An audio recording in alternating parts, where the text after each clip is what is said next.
본문은 예수님께서 십자가에서 돌아가시기 전에 마지막으로 기도하셨던 내용이 유일하게 기록되어 있는 장입니다. 저는 개인적으로 이 요한복음 17장이 매우 중요하다. 모든 성경이 다 중요하지만 이 17장은 특별히 중요하다고 보는데요. 그 이유는 예수님께서 돌아가시기 전에 마지막으로 하나님께 간구하셨던 기도의 내용을 담고 있기 때문입니다.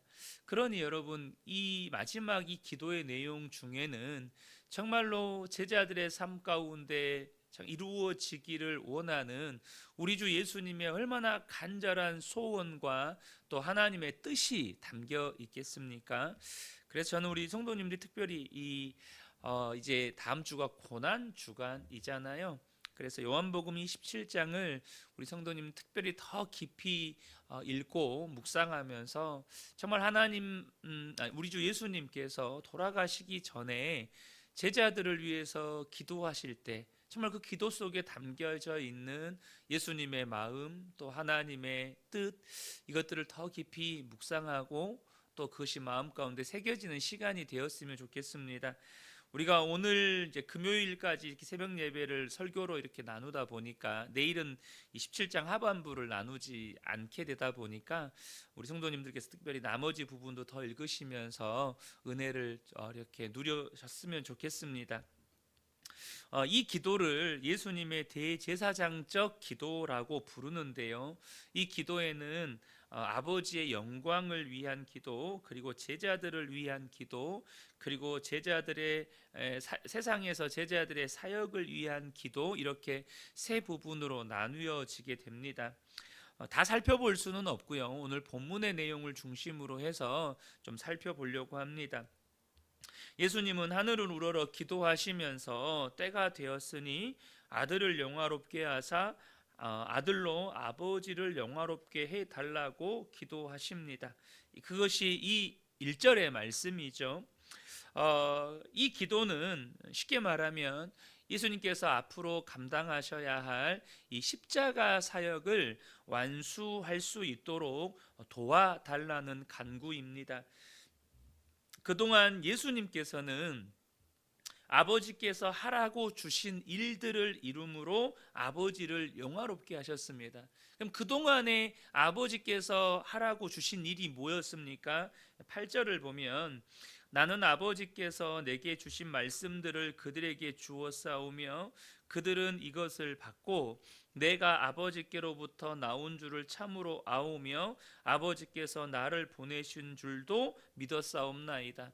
그동안에 하나님께서 예수님께 맡겨주신 일들이 바로 이거였다는 거예요. 세상에 아버지를 알리고 또 아버지께서 자신을 이렇게 보내셨음을 믿게 하는 일. 그래서 제자들이 예수님으로부터 들었던 그 말씀을 듣고 예수님이 정말로 하나님 아버지가 보내신 분이시구나, 정말로 예수님은 그리스도시구나, 이렇게 믿게 되었고 이제는 하나님 아버지의 말씀에 이렇게 순종하게 되었다는 것이죠. 그래서 여기서 예수님은 중요한 말씀을 하십니다. 그게 뭐냐면 영생이 뭐냐는 거예요. 영생이. 3절을 보겠습니다. 영생은 곧 유일하신 참 하나님과 그가 보내신 자 예수 그리스도를 아는 것이니이다. 우리는 한국어는 정말로 이렇게 탁월한 문자고 언어입니다. 그렇지만 한국어가 가지고 있는 또 한계도 있습니다. 예를 들면 본문에 예수 그리스도를 아는 것이니이다 라고 할 때 이 안다라는 단어가 가진 깊이가 이 헬라어가 담고 있는 그 단어의 깊이를 다 담아내지를 못합니다. 대표적으로 우리 한국말은 사랑이란 단어가 한 가지잖아요. 물론 거기에는 그것과 유사한 우정이라는 단어도 있지만, 그런데 헬라어는 사랑을 표현하는 단어들이 굉장히 많거든요. 근데 우리는 그 사랑이란 단어들을 다 표현할 수 없으니까 그냥 사랑이라는 단어로 한 단어로 번역을 합니다. 본문에서 이 안다라고 할 때 우리는 한국어를 기반으로 안다라고 하면 지식에 좀 치중해 있는 경향이 있습니다. 그러나 영생은 곧 유일하신 참 하나님과 그가 보내신 자 예수 그리스도를 아는 것이니다 라고 말할 때는 하나님과 예수님을 아는 것이 영생이다 이런 뜻이 아닙니다. 정말로 예수 그리스도, 예수님이 하나님이 보내신 메시아이신 것을 우리가 마음으로 믿고 정말로 입술로 고백하고 그리고 우리의 삶 가운데 그 주님의 말씀에 순종하며 살아가는 삶의 변화까지를 가리킬 때 이것을 안다라고 말하는 거예요. 사랑하는 성도 여러분, 저와 여러분이 예수 그리스도로 말미암아 하나님과 예수 그리스도를 아는 영생을 온전히 누리게 되시기를 예수님의 이름으로 축복합니다. 그러면 이제 남은 건 뭐죠? 십자가입니다. 남은 건 십자가예요. 십자가를 온전히 감당하여서 사람들은 영생을 얻고 아들은 부활 승천을 통해서 영화롭게 되고 하나님 아버지도 보내신 뜻을 이루어서 영광을 받으시게 될 거예요. 그런데 여러분, 이 십자가 우리가 얼마 전에도 잠깐 나누었지만 예수님은 이 십자가를 영광이라고 표현하셨어요. 십자가 없는 영광은 없다라는 것입니다. 예수님께서 이 십자가를 지셔야 예수님도 부활 승천을 통해서 영화롭게 되시고 하나님도 영광을 받으시게 된다는 거예요. 여러분, 이것은 우리에게 매우 중요한 신앙의 원리를 가르쳐 줍니다. 여러분, 십자가를 져야 영광을 얻습니다. 영광을 얻기 위해서 반드시 십자가를 지셔야 합니다. 그래서 예수님께서 제자들에게도 이런 말씀하셨잖아요. 마태복음 16장에 누구든지 나를 따라오려거든 자기를 부인하고 자기 십자가를 지고 나를 따를 것이니라 라고 말씀하시잖아요. 그러니까 예수 믿는 모든 성도에게는 자기 십자가가 있습니다. 자기 십자가가 있어요. 그 십자가를 져야 영광을 얻고 주님도 우리의 삶을 통해서 영광을 받으십니다. 그런데 오늘 본문에 보면 예수님께서 십자가를 지시기 위해 기도하셨다는 것입니다. 남은 십자가 사명, 예수님께 남아있는 그 십자가 사명을 감당하시기 위해서 예수님도 기도하셨다는 거예요. 그 말은 예수님도 십자가를 지시기 위해서 하나님 아버지의 도움이 필요하셨다는 뜻이에요. 여러분, 우리가 이 땅에서 자기 십자가를 지려면 반드시 하나님 아버지의 도움이 절대적으로 필요합니다. 우리 힘으로는 십자가를 질 수가 없다는 거예요. 다시 말하면 여러분, 기도 없이는 누구도 십자가를 질 수 없다는 것입니다. 여러분, 기도 없이 십자가를 질 수가 없어요. 그러므로 사랑하는 성도 여러분, 평생에 기도의 자리를 사수하시기를 축복합니다. 기도해야 여러분, 우리에게 주신 내가 져야 될 십자가가 있거든요. 가정에서, 일터에서, 교회에서 우리를 부르신 모든 삶의 현장에서 내가 져야 될 십자가가 있어요. 근데 주님이 도와주시지 않으면 못 집니다. 기도 없이는 못 진다는 거예요. 저는 우리 성도님들이 그러므로 꼭 평생에 기도의 자리를 지키는 복된 분들 되시기를 축복합니다. 예수님은 이어서 제자들을 위해서 기도하시는데 그 기도의 내용을 보면 제자들은요 원래 세상에 속한 자들이었어요. 6절에 보면 세상 중에서 내게 주신 사람들이라고 표현을 하죠. 제자들은 원래 세상에 속한 자들이었다는 거죠. 그런데 아버지께서 그들을 아들에게 주셨고 아들은 아버지의 이름을 그들에게 나타내셨습니다. 다시 말하면 예수님께서 세상 중에서 자신에게 주신 자들에게 하나님의 말씀을 전하고 가르쳤을 뿐만 아니라 제자들은 예수님을 통해서 이 예수님이 하나님이 보내신 메시아임을 온전히 알고 믿게 되었다는 것입니다. 그러니까 여러분, 제자들을 예수님께 주신 분도 하나님이시고 그들에게 말씀을 가르치시고 또 그들에게 예수님이 하나님이 보내신 자임을 그들에게 알리신 분도 예수님이세요. 그러니까 그들이 믿게 된 것도 하나님의 은혜라는 것이죠. 그로 인해서 오늘 본문에서 그로 인해서 이제 이들이 예수님이 하나님이 보내신 메시아임을 믿게 됨으로 인해서 누리게 되는 은혜가 있습니다. 그게 무엇입니까? 바로 아들이신 예수님이 아버지 안에 있는 것처럼 제자들도 예수님 안에서 하나님 아버지 안에 있게 되었다는 것입니다. 그 말은 이제는 제자들도 하나님의 사랑을 받는 자녀로서 예수님의 중보 기도를 받고 나아가 하나님 아버지의 보살핌의 대상이 되었다는 거예요. 그래서 11절에 보면 11절 하반절만 보겠습니다. 거룩하신 아버지여 내게 주신 아버지의 이름으로 그들을 보전하사라는 말씀을 하세요. 그러니까 여러분 지금 예수님이 이 기도를 하고 계시죠. 지금도 하나님 보좌 우편에서 예수님은 우리를 위해 중보하고 계십니다. 그리고 우리는 예수 그리스도로 말미암아 하나님 아버지 안에서 하나님의 보살핌을 받고 있다는 거예요.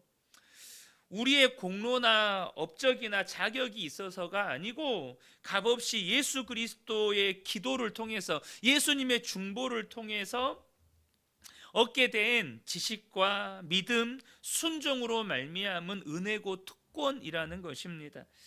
여러분 우리는 꼭 기억하셔야 돼요. 우리는 예수님의 중보를 받고 있습니다. 그리고 하나님 아버지의 사랑과 보살핌 속에 있다는 거예요. 여러분 저와 여러분의 삶에 보이지 않는 하나님의 도우심이 있었다는 것 꼭 기억하시면 좋겠습니다. 보이지 않는 하나님의 보호하심이 우리 안에 우리의 삶에 있다는 것을 꼭 기억하셔야 합니다. 여러분 이것보다 더 큰 복이 없어요. 그리고 예수님께서 제자들을 위해서 기도하시면서 특별히 15절을 보겠습니다. 내가 비옵는 것은 그들을 세상에서 데려가시기를 위함이 아니요 악에 빠지지 않게 보전하시기를 위함이니이다. 지금 예수님께서 계속해서 기도하시는 게 무엇입니까? 보혜사로서 아버지의 이름으로 그들을 계속해서 보전해달라고 보호해달라고 지금 기도하고 계시는 거죠. 이제 주님은 떠나셔야 합니다. 제자들은 남겨져야 돼요. 남겨진 제자들은 박해를 받을 것이고 핍박당할 것이고 출교당할 것이고 죽임을 당하게 될 것입니다. 그들을 지키실 분은 오직 하나님뿐입니다. 세상의 악에 빠지지 않도록 보호해 주실 분도 하나님뿐이라는 거예요. 여러분 이게 뭘 의미하는 걸까요? 많은 분들이 착각할 수 있어요. 그게 무슨 말이냐면 우리가 하나님의 은혜로 예수님을 믿게 됐잖아요. 그래서 우리 안에 예수님을 믿어요. 근데 저와 여러분 이걸 꼭 기억하시면 좋겠어요. 예를 들어 설명을 드릴게요. 우리가 예를 들면 하나님 앞에 막 은혜를 구해서 방언의 은사를 받았어요. 그러면 여러분 방언 아시잖아요. 그럼 방언할 때 여러분의 의지와 동시에 방언이 되잖아요. 내가 기도하고 싶으면 방언이 되잖아요. 그럼 그 순간에 갑자기 성령님께서 이제부터 너에게 방언할 수 있도록 내가 능력을 부어줄게. 여러분 그런 거 느껴지시나요? 안 느껴지잖아요. 방언의 은사가 내게 주어졌으면 내가 언제든지 방언 기도를 하고 싶으면 방언으로 기도가 돼요. 그때 우리가 착각하는 게 있어요. 여러분 내가 방언 기도를 한다고 해서 그게 내 것이 아닙니다. 성령님께서 주시는 거예요. 성령님께서 은혜로 베푸시는 거예요. 자, 우리 안에 믿음이 왔습니다. 그러면 믿어지는 거잖아요. 우리 안에 믿어지는 은혜가. 근데 이게 분리가 안 돼요. 내가 믿는 게 지극히 당연해. 하나님이 주신 선물임에도 불구하고 믿음이 너무나도 당연하게 느껴져요. 그죠? 그러니까 이게 분리가 되지 않아요.